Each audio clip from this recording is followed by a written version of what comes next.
We're going to do member orientation for you guys. It should be fun. Teach you a little bit about tasting wine. Tell you a lot about the Telaya story and why we're here, and why you're here as club members. Sound good? All right. So I've always found that getting between people and food and wine with talking is a bad idea. So I am going to let you guys open up your grazing boxes, which look like this, if you haven't already. This is from Roots Zero Waste Market, which is right down the street on Chinden. We have this in this container so that we try to reduce the waste that we're doing. So she does our charcuterie boards. We do not have a commercial kitchen at Telaya, so we rely on partners, local partners, for food. We will almost always have these in stock when you come to the winery, and you can purchase them. We have nuts from City Peanut. We have chocolate from a local chocolatier. And you're more than welcome to bring your own snacks in as well. So we just don't have a commercial kitchen.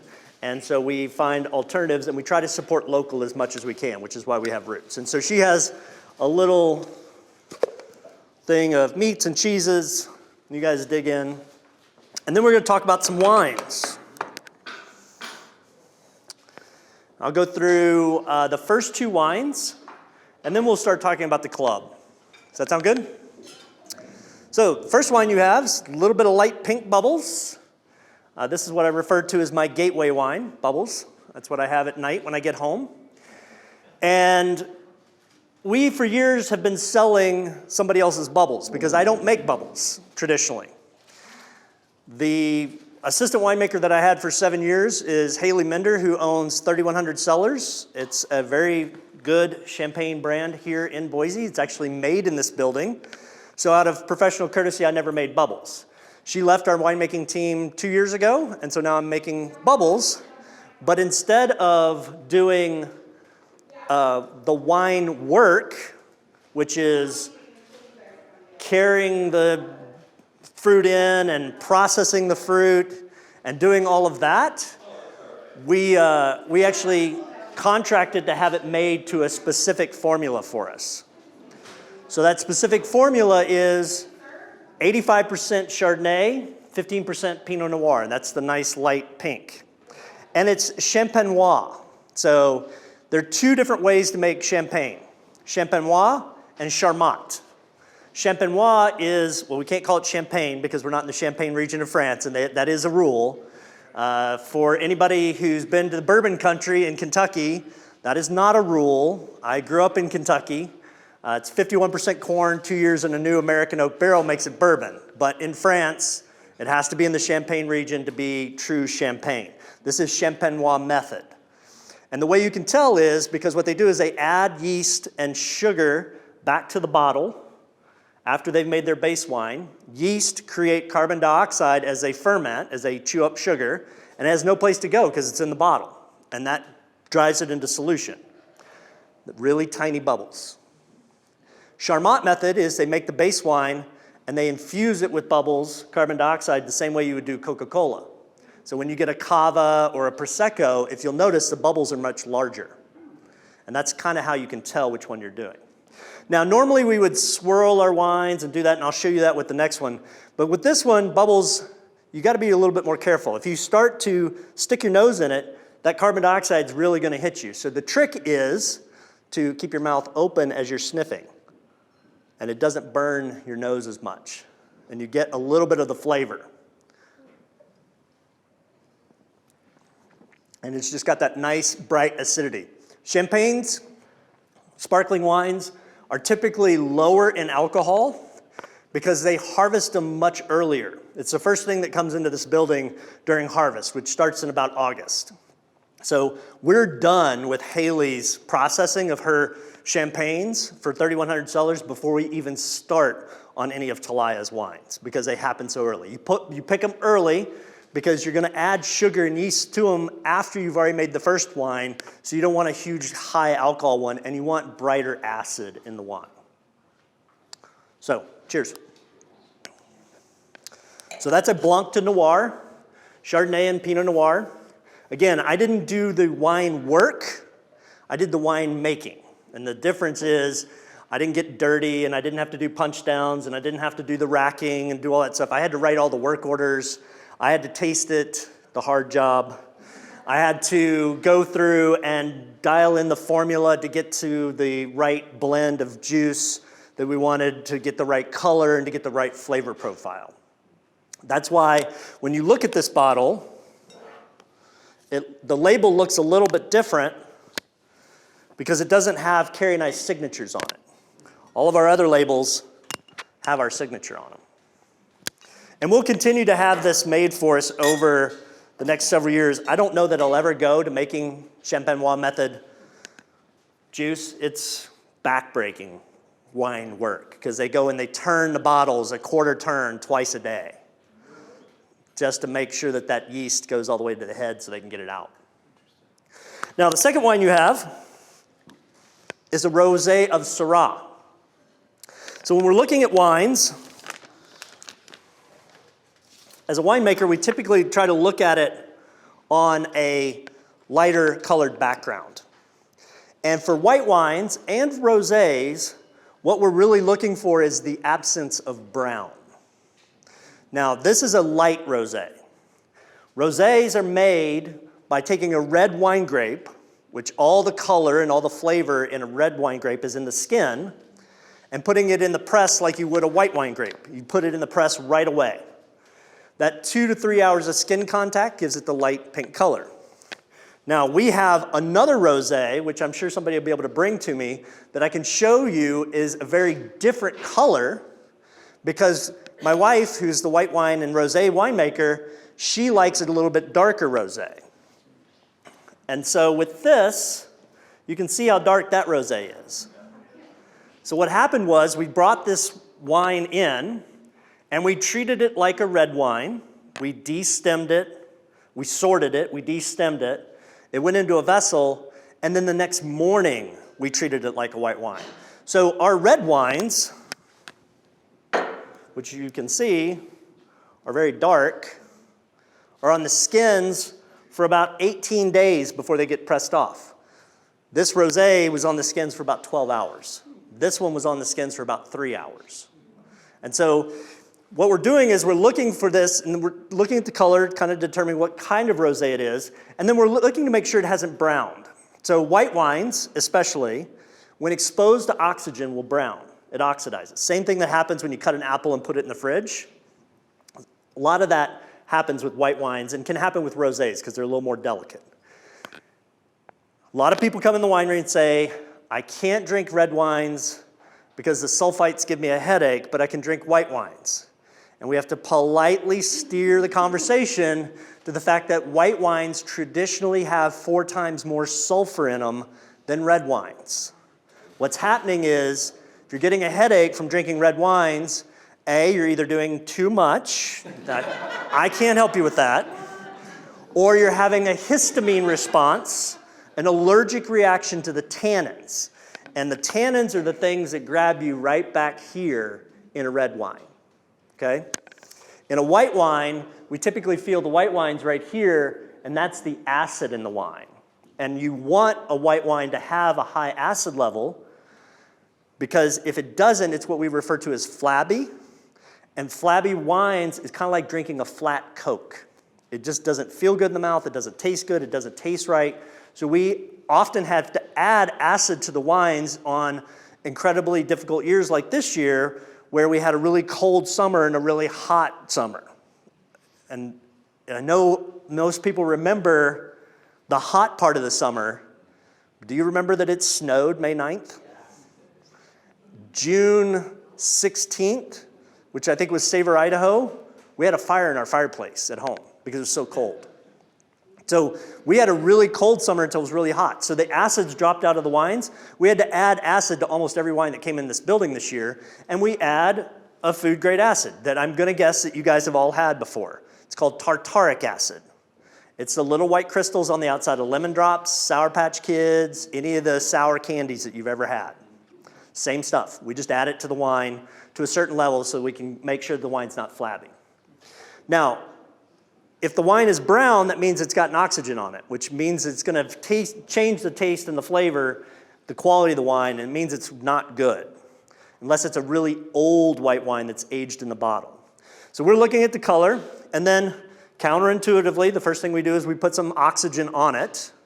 The reason for that is because it's been stuck in this bottle for 6 to 8 months. And it's kind of like getting your car and driving to Seattle or Salt Lake City.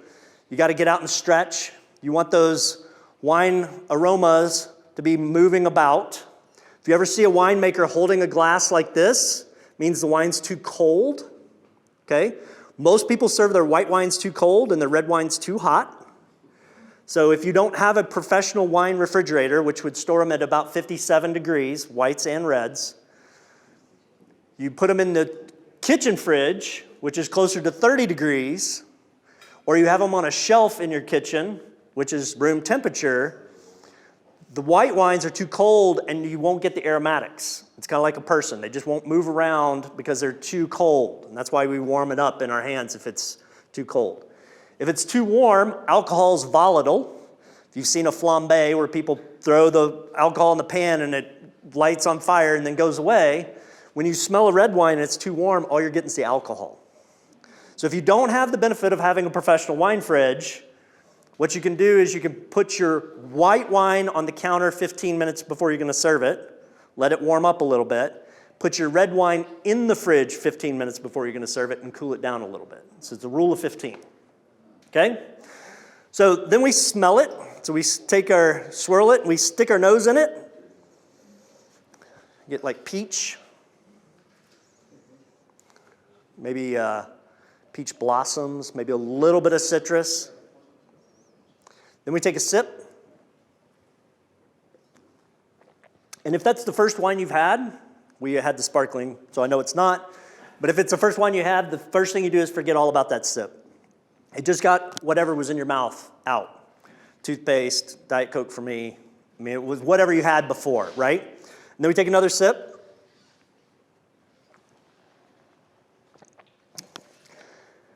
And the taste and the flavor that you smell and taste are a little bit different. And part of that's because as it goes down the back of your throat, the nasal cavities connect in. And you get what's referred to as a retronasal or reverse smell. So you're smelling it, you're tasting it, and then you're actually smelling it again. You just don't realize it. And then you should feel it right here, and that's the acid. Okay? Any questions so far? All right, so now while we're all here, Wine Club. You guys have all signed up for Wine Club, and we decided to start doing this past year because we have people who come into the winery. May not be the first winery they've stopped at for the day. Maybe they stay for a couple hours and enjoy themselves thoroughly, and then they get home and they have this email from us saying, hey, thanks for joining our wine club. And they're like, I think I remember doing that, but I sure like to know what I signed up for. So this is kind of designed to help you guys figure out what you signed up for.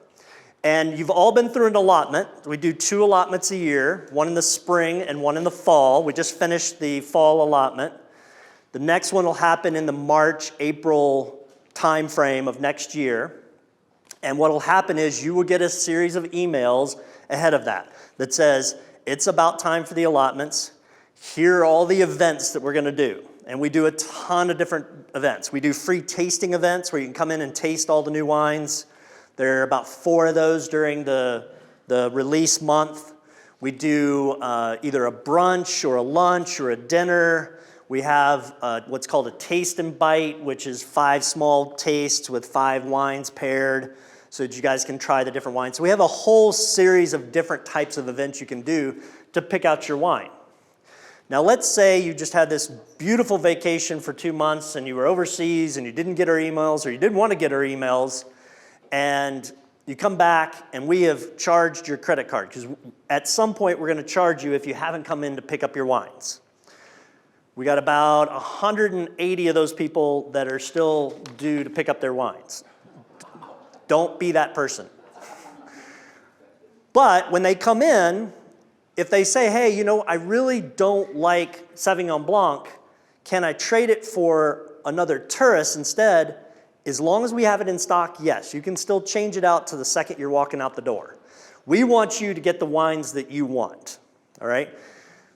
We give you about a month and a half to come in and pick them up, to come by and try them, to come to an event, to tell us what you want, to pre-order, to do all this stuff. We try to make it as easy as possible. Now, I'm assuming because you're here tonight, you've gotten our emails. But if you're not getting our emails about events and things that are happening, please see one of us tonight, because that means we fat-fingered it somewhere.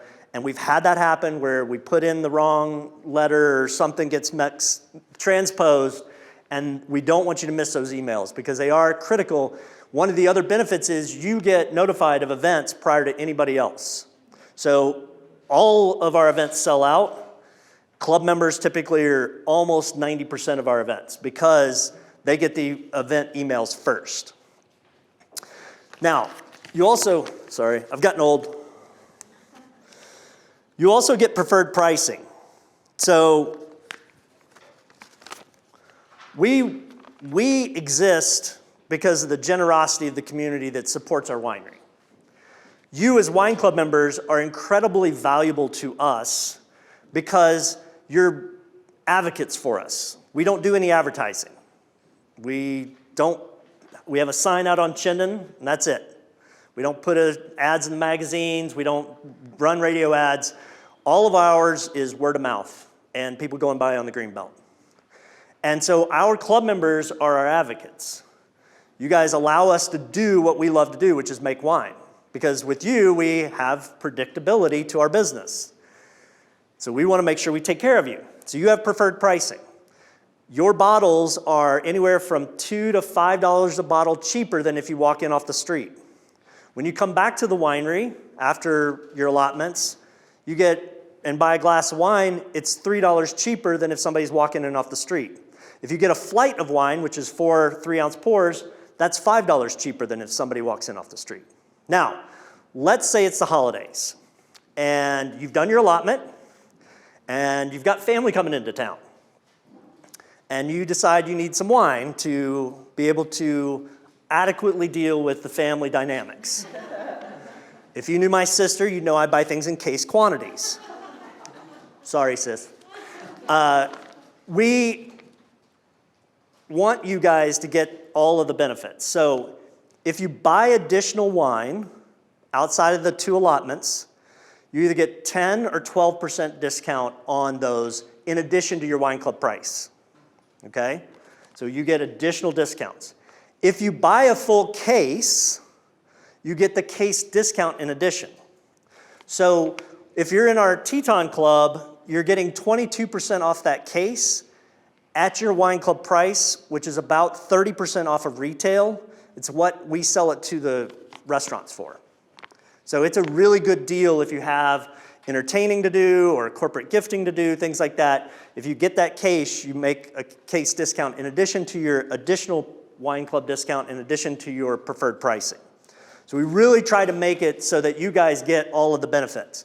There's also certain wines that are just for wine club that we don't sell to the public. So that's another benefit that goes along with it. And you guys get all the fun release parties. So we try to throw some really fun ones. We did prior to the big C word that happened for the last couple of years, we used to throw a giant spring party. So Telaya is a blend of the word Tetons and a La Playa, which is Spanish for beach. I'm the beach guy. My wife's the mountain girl. When we left our corporate careers, we wanted to do something very intentional. And so we wanted the name to be very intentional. Same reason why all of our blends have an Irish name. Last name Sullivan, pretty Irish. Other side of family is Murphy. Got a lot of Irish blood in me. So we really wanted to be intentional, so all of our blends have an Irish name. And our flagship blend is called Turris, which is Irish for journey. First wine that I ever did was a Syrah-based blend in 2008. We do a Syrah-based blend of the best of the vintage every year. It's the continuation of my wine journey. The Turris will always be here. It'll always be different, but it'll always be Syrah-based. And it's always Idaho. Once we moved some production to Idaho in 2012, Turris has been Idaho-based since then. Okay? We have Ceruth, which is Irish for river. When we moved into this building, we started making kind of a house blend of different than the Turris, and it's called Ceruth. We have a white blend called a Nam, which is Irish for journey, Irish for clash, because we put different grapes that wouldn't traditionally go together, like Chardonnay and Viognier. And so it's a really interesting white blend that we do every year. So we have preferred pricing, we have special events for different clubs, we have special wines and special pricing. We want you guys to feel special. You also get surveys every year from my wife. She'll send them out. And if you guys have suggestions of things you want to see, we take that from our wine club, we take it very seriously. We want to know what you're missing, whether it's a benefit, whether it's an event that we could do, if it's a type of wine, just let us know. We're really interested in making sure that our club has everything that they want. You also get preferred pricing on renting this space. We have a private room upstairs that can hold about 50 people. We do lots of corporate parties up there, wedding showers, Christmas parties, all kinds of stuff. And so there's a different pricing model for our customers. Now, we do have a dog and children policy. And I have to bring it up because I want everybody to be comfortable. My wife is still a licensed veterinarian. We will always have dogs at the winery. We have, I think, on any given day, 4 winery dogs up in the office. We allow dogs at the winery. We request that if you have a dog that doesn't like to be in public, that we leave it at home, and that while it's at the winery, it's leashed up, because not everybody's a dog person. That's okay. We are dog people, so we want to make sure it's copacetic for everybody to come out and be comfortable. I have kids. Mine are 18 and 15 now, and they're usually in the dish pit working, but some people like to bring their kids to the winery to enjoy, and that's fine. We just ask that you have them be well behaved, and if they need to be put on a leash, put them on a leash too. But we will always have kids, and we want to be a family-friendly environment. This is not a bar. It's a place to come and enjoy, to sit outside and look at the river, to taste different wines, to try different foods. We have food trucks all the time. Winter, it gets a little bit tougher, but we have various food trucks throughout the summer, spring, and fall. You'll see some. We post that online weekly as to when we have food trucks. And then we do a ton of different events. So, some examples of events would be the Telaya Experience. This is a real fun one where you actually get to come in, do a private wine tasting and tour with one of the team. It's about 6 wines, with one of them being a library wine, which means the wine's been sold out for years. So it would be like trying the 2020 Red Mountain Cab and against the 2016 Red Mountain Cab. So you can see how the wines age. You do a wine production tour. We're going to do a small tour in production, probably about 10 minutes, teach you a couple of little things. But this thing is about an hour and a half to 2 hour private tour for 4 to 10 people. Over 10 people, it gets a little unwieldy. But we've done them for as small as 2, but it's typically a good thing for couples to come in and do. We have Telaya Bites, which is done every month or every other month. And that is 5 small bites paired with 5 wines, and the small bites come from a local chef. So we did an Around the World series this past year with Kismet Kitchen. He did Spanish food, he did Portuguese food, he did Thai food, he did German food. He did a whole host of different thematic dinners, or Telaya Bites. And then on the off months, because he did them every other month, on the off months we had a different chef come in and try a Telaya Bites. Not thematic like that, but just 5 small bites. We've had the Basque Market, we've had Nosh, we've had the chocolate people come in and do it. So we'll have those next year. The theme for next year for Kismet isn't around the world, it's around town. So they're going to pick at least one local vendor to highlight in each of the Telaya Bites to really focus on supporting local. We'll have January 17th, I think, we're having another one. So again, if you're not getting those emails, let us know. We'll also have winemaker dinners that we do. We just did an Australian dinner last night. So Aaron cooked meat pies with lamb. He did ostrich. He did fried artichoke on a rice pumpkin dish that they have in Australia. And of all things, he made a Vegemite brownie, which was delicious. You could not tell it was Vegemite. Trust me, I would not have eaten it if I could tell it was Vegemite. But it was fantastic. And so we do these events. There's events every month for these. And you guys get first crack at them. We have tasting nights. So that's where you can come in. And next year, Wine Club members can come in for free. We do charge if you bring a guest. And a membership is 2 people. So, I mean, you're not going to get dinged for bringing your number 2. It's when number 3 and 4 show up, we start dinging you. And those, we'll do about 6 of those next year, where you can come in and you can try 5 different wines in a tasting night.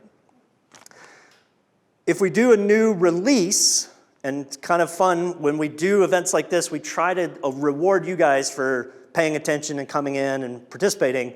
You've got some fun wines here. The Tempranillo will be released in January. The Malbec will be released in March.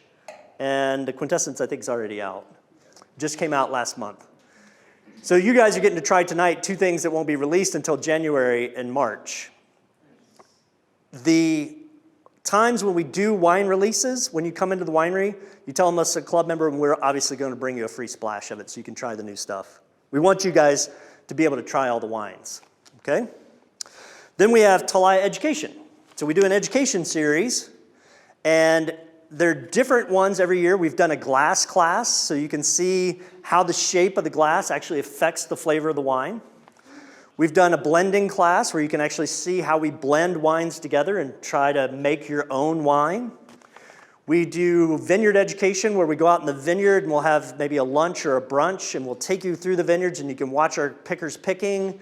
You can see the different anatomy of the grapevine. We kind of explain it all to you. We've done harvest education where you come in the back and we show you when we've got everything going on in the back, all the things that are going on. So we do a wide range of different education classes throughout the year. We have a chef series.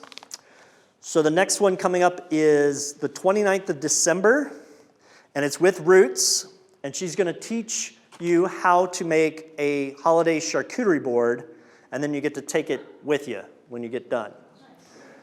We've done Snake River Farms has come in and done a American Wagyu class. I think we have an oysters class that's getting set up so that you can learn how to shuck oysters properly and prepare oysters properly. We've done Tony Cannoli, where he came in and showed everybody how to make a cannoli. He wouldn't teach us the family recipe. He said it was a family secret. But you had little mini cannolis that you could make and then take with you. So we try to do some fun stuff, teach, and try to keep it as much local as we can. We have wine and yoga, Telaya design. Right now it's holiday focused, so we're doing wreath making and centerpiece making and things like that. And then we have some really fun kind of one-off events. Last year we did 2 speakeasies where we had people dress up in Prohibition attire. And we went to an off-site location, which was not disclosed until the night before. And you had a password to get in. And we opened wines from 2009 to 2015. So a lot of fun. We do Sip Local. So we're doing one right now. We try to support as many charities as we possibly can. So we have a holiday one that's going on right now with PAL, the Police Action League, and there are wine ornaments on the main bar that are for sale for a donation. That donation goes to the Police Action League, and they are going to give presents to teen foster kids, because the teens typically get missed. The little kids get stuff, but the teens kind of get overlooked. So I think we're up to about $1,800 in donations, and then Carrie and I match that as a company, because we want to give as much back to the community. And so we do Sip Local. We'll have a local provider come in. We do our Sip to Give, which is the first Friday of every month.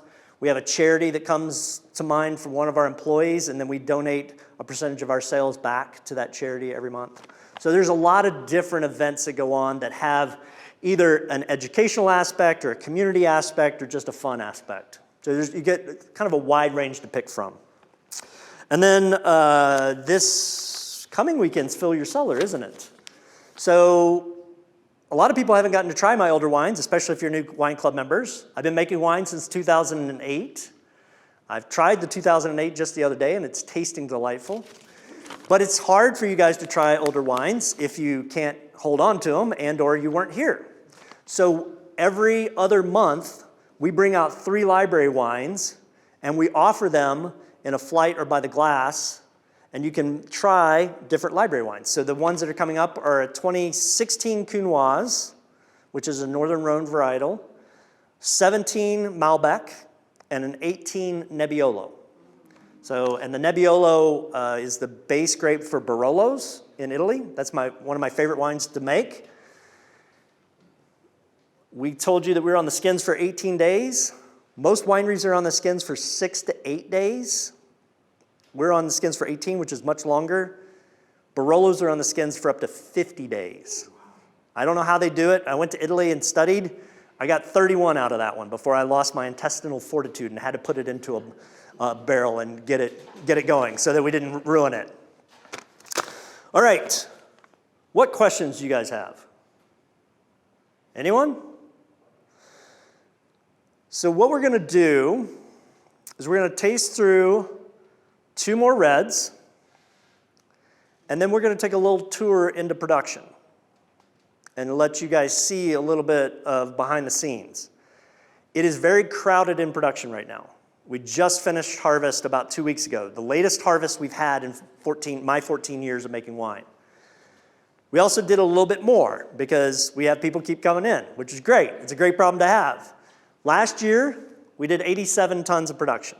This year, we did 217 tons. So the inn is full in the back. We also have another location, and it's pretty full too. So that's going to be our next plan. So let's try the Tempranillo. Even in a red wine, we look at the color. So what you're looking for against a lighter background is how deep the core is, and then it kind of goes out to rose petals, right? And the deeper and darker, the richer the core, typically the bigger and the bolder the wine. We do put oxygen on it to get the flavor moving, and we sniff it like we would a red wine or a white wine.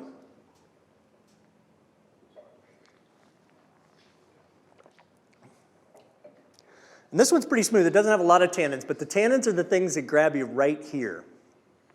And tannins come from the seeds, the skins, and the barrels. And so we have some very tannic vineyards. Quintessence Cab, as an example.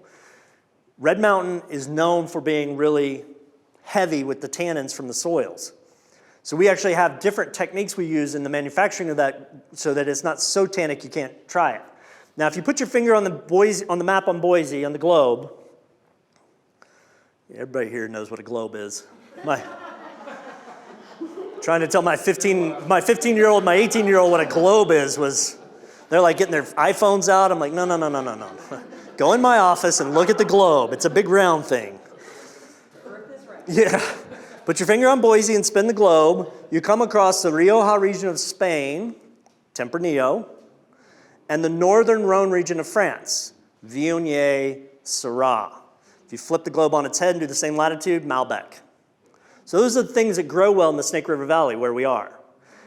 If you go further north to the Lewis and Clarkston Valley, which is the new AVA that's up by Moscow, they get warmer than we do, even though they're further north.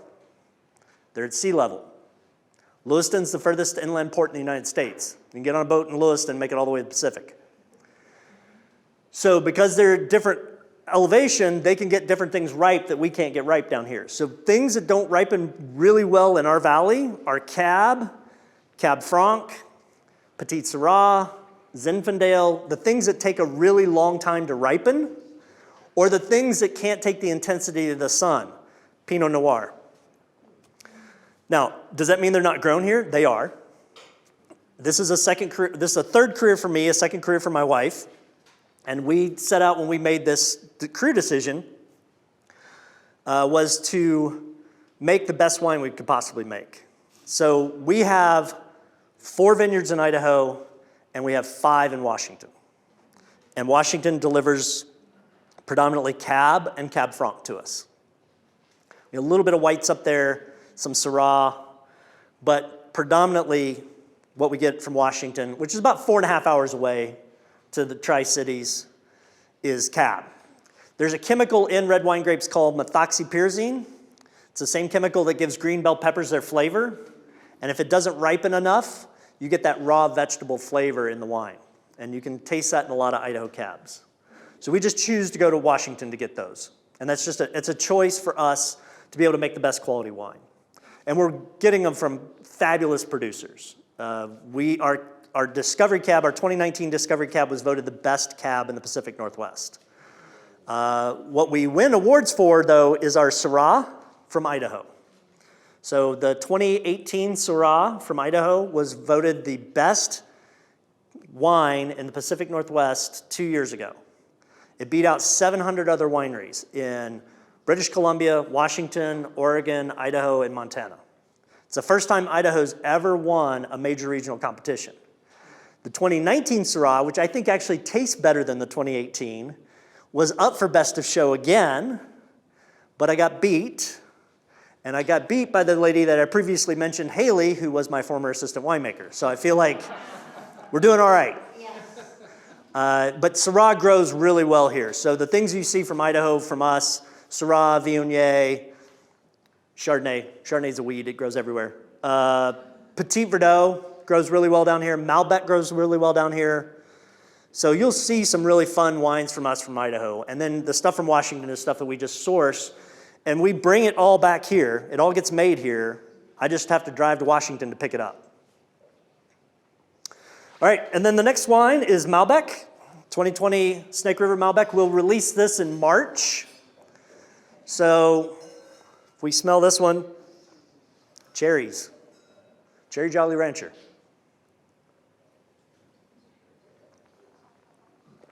A little bit bolder, has a little bit more body to it. Tempranillo is a little bit of a thinner skinned grape, so it doesn't give you as much in the texture. And then the last wine is our Quintessence Cab, which is our Red Mountain Cab. And we're going to go down in production. A wine tour without wine would be rude, so feel free to bring your wine with you. We're going to step down into production. I'm going to let the camera guys take a few minutes to get set up. We're going to go down there, and we're going to go down the hallway and to the right into the big open area. We don't have anything going on with production right now, so that there's no carbon dioxide really that's going to be a problem. No hoses, no. Yeah. Where do you store your 2008s and how do you store them?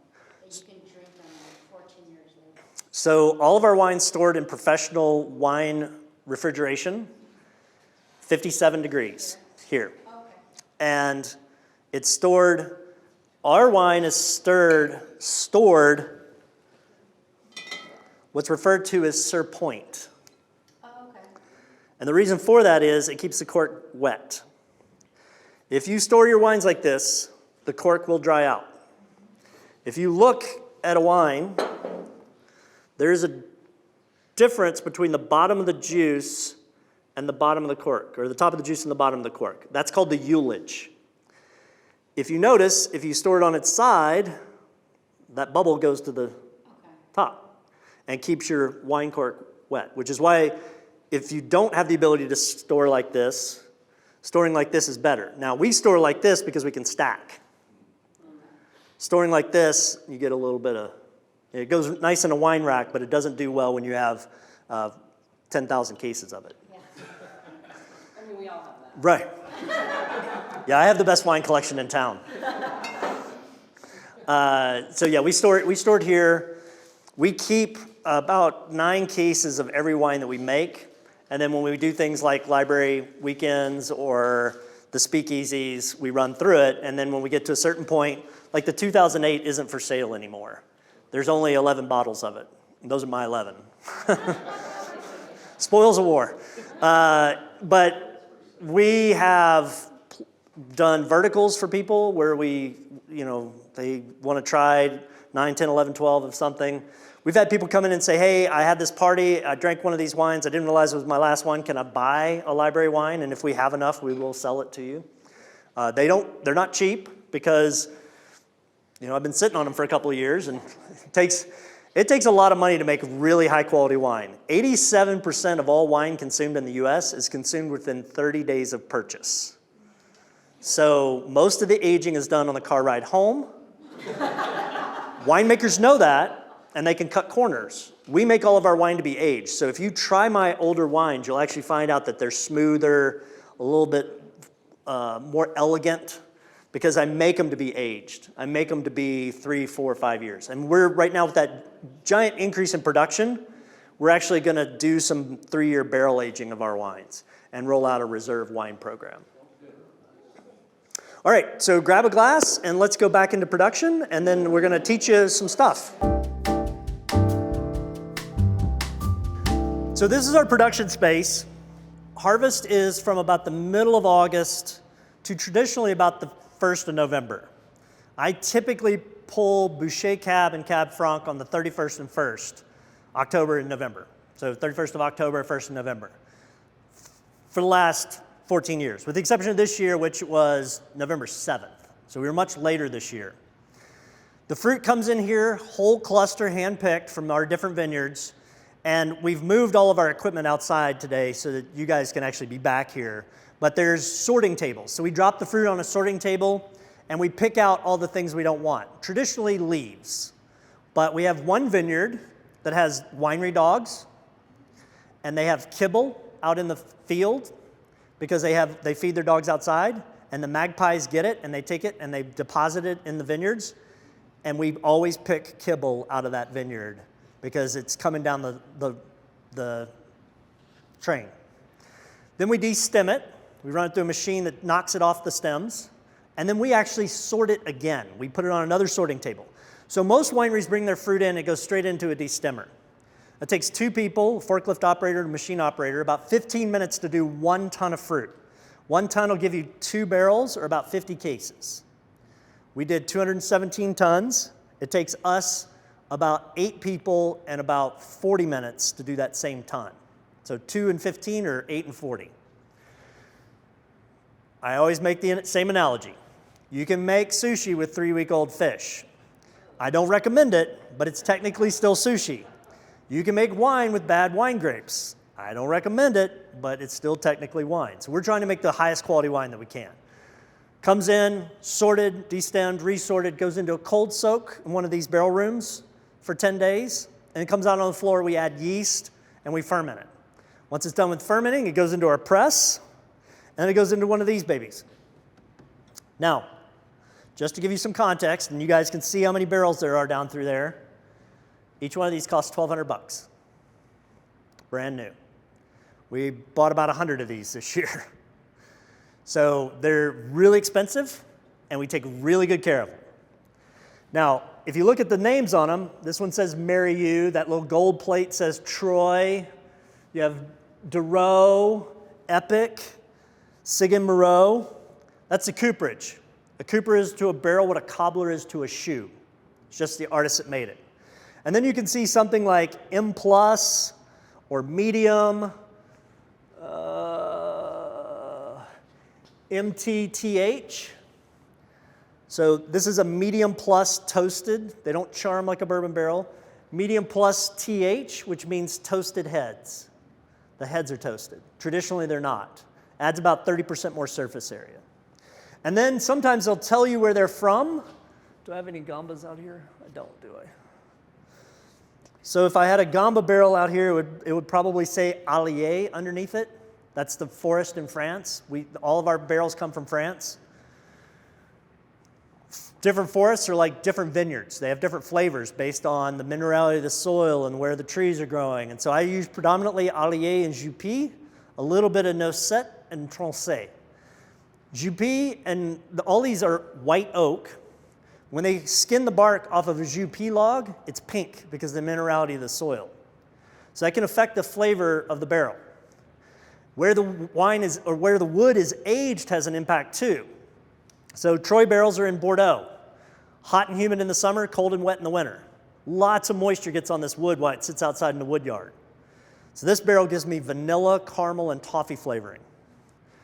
There's another barrel that we use called a gamba barrel, which is the same medium plus 3-year-aged wood from Allier, but they ship it to just north of Asti, Italy, to sit in the wood yards in Italy. And it's hot and dry there and cool and dry in the winter.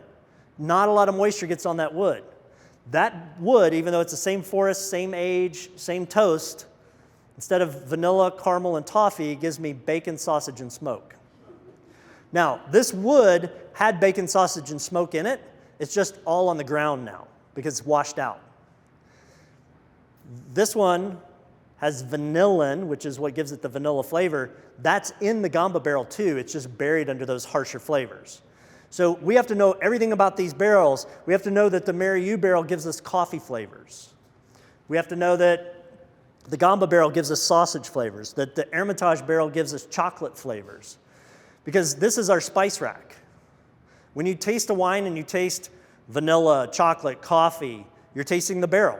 And when you taste a wine and you taste cherry, citrus, you're tasting the grape. So a brand new barrel, think of a barrel like a piece of chewing gum. The first year you use it, you get all the flavor out of it. Every year thereafter, you get less and less flavor. So in this particular one, this is Quintessence Cab in a 2018 barrel. This is Quintessence Cab in a 2016 barrel. This will have a little bit of barrel flavor left. This will taste exactly like the vineyard. So we have to, the art is to be able to blend it all together. So it's marinated in the wood? Marinating in the wood. Right now it's all out here because it's going through secondary fermentation. Once it's done with that, it goes into there for 2 years, sometimes 3. Now, some people see those stainless steel kegs and ask, do you do kegged wine? The answer is no. We lose a bottle of barrel a month in evaporation in that room. And so we have a keg for every wine and every vineyard so that as we go and top that wine up every month, we're topping it with the exact same wine. That's why when you see a cab from us, it's 100% cab. Or it could be 99%. Sometimes we, towards the end, if we don't have a cab barrel, but we have a Bordeaux, we'll top it. But it's a bottle of barrel. There's 25 cases in a barrel. We just make sure that we try to top it with the exact same wine from the exact same vineyard. Because Syrah from Idaho and Syrah from Washington taste wildly different. So we want to make sure that we keep it as pure as it can. So that is the end of orientation. We wanted everybody to feel like they were a part of the family and understand what it meant to be a part of the Telaya team. So I want to thank you all for coming tonight. I want to thank you for being a part of this community, for being a part of Telaya, and we really look forward to seeing you back at the winery, to seeing you at events, and just to being a part of our community.